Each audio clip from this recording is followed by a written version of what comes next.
The capital's skyline is very different now. Kyiv's 18th century St. Andrew's Church, but with a backdrop of battle which is getting closer.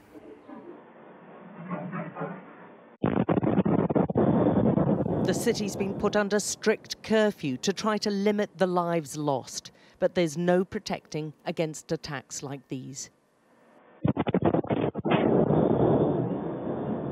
A second missile strikes less than a minute later. The Ukrainian demands for a no-fly zone grow more ardent with every strike.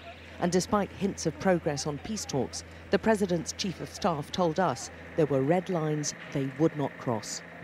Would you be prepared to give up Donbass?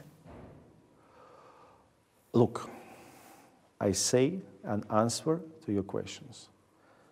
We don't discuss our freedom, our independence, our territorial integrity, our sovereignty.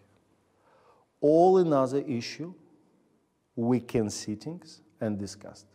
And my presidents are ready to sitting in any days, in any place. But you're not prepared to give up any territory? Yes. No territory? Yes.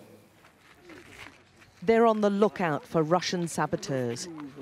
We filmed the detention of these two suspects before the capital's curfew. The Ukrainians are worried that Russian agents have infiltrated the main city and are acting as guides for possible airstrikes, leaving tags or markers on potential targets, or just acting as informants on troop and military movements. These concerns have heightened over the past 24 hours as the Russian soldiers inch closer to Kyiv and the center of Ukrainian power. Amongst those at risk of being trapped in the capital are scores of surrogate babies.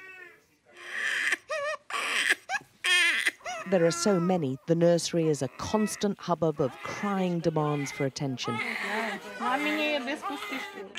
The babies are being cared for in a basement, which has been turned into an underground shelter by a very small team of babysitters. These women have left their families to look after these little ones after the babies' actual parents couldn't reach them because of all the fighting. You have to understand this is war, this babysitter says. Not everyone is able to come. The airports are all closed, so their parents just can't pick them up. We love all the babies, another says. As she explains, they become part of our hearts, our family. And when the parents do take them away, we cry, she tells us. But with heavy fighting around the capital, it's meant the women looking after the babies here are also all that stands between them and the bombings. There are so many acts of defiance being played out on these streets.